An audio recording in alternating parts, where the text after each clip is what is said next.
I'll be taking you through an overview of the adaptive immune system today. So the first thing that we're going to be looking at are T cells. So these start off as naive cells in the peripheral lymphoid organs, so the spleen and the lymph nodes. And we've got naive CD8 cells here, and these have a CD8 co-receptor on them that helps them interact with other cells in the immune system. For these to be activated, they need to interact with phagocytes presenting antigens on their MHC class markers. So for CD8 cells in particular, this means that they must interact with MHC class 1 markers. And here I'm just drawing the phagocyte in, interacting with the CD8 cell. Antigens being presented on MHC class 1 markers are usually ones that have originated from the cytoplasm. So this is usually a bit more common in things like viral infections if the antigen is not a self-antigen. And this is the interaction that ultimately activates the CD8 cell. So then the CD8 cell becomes a cytotoxic cell and is able to destroy all the infected cells in the body that match the same antigen marker that was shown to it by the phagocyte. Okay, so this is the second type of T cell. This is a naive Cd4 cell with a Cd4 co-receptor instead of a CD8. So this would interact differently with the phagocyte than to the CD8 interacting with the phagocyte above. So for this to be activated, it has to interact with the phagocyte that is presenting an antigen on its MHC class 2 marker instead of MHC class 1. So CD4 interacts with MHC class 2. MHC class 2 markers usually pick up antigens that are from outside of the cell, so extracellular stuff. And this is usually more common in bacterial infections rather than viral. MHC class 2 markers are also only present on professional antigen presenting cells. So this includes things like dendritic cells, macrophages, and B cells.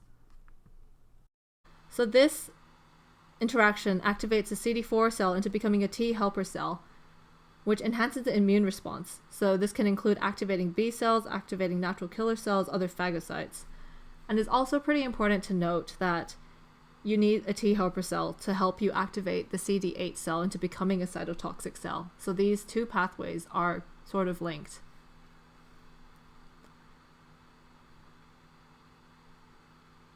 Okay, we're good to move on to B cells. So B cells have a receptor which can come off of the cell itself in becoming an antibody, and that's what we commonly associate with B cells. These antibodies are able to recognize specific antigens of a pathogen, and it also causes the B cell to engulf the pathogen and present the foreign pathogen on an MHC class 2 marker. So it acts quite similarly to an antigen presenting cell in being able to do that. So for it to really be activated, it has to encounter this antigen first before interacting with a T helper cell and being fully activated. So I'm just going to draw in that interaction here.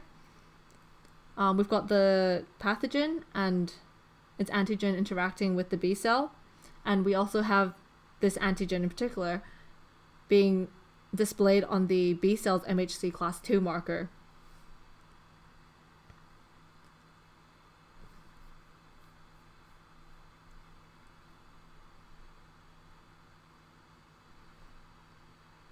So this then interacts with a T helper cell, as we mentioned before, which helps it fully become activated, and it helps the B cell undergo clonal expansion.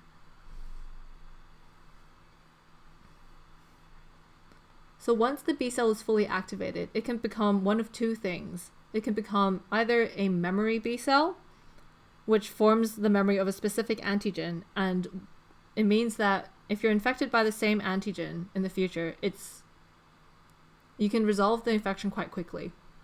And the second thing that a B cell can become is a plasma B cell. So this secretes a specific antibody for an antigen. And so the antibodies that you see in the body are secreted by plasma cells.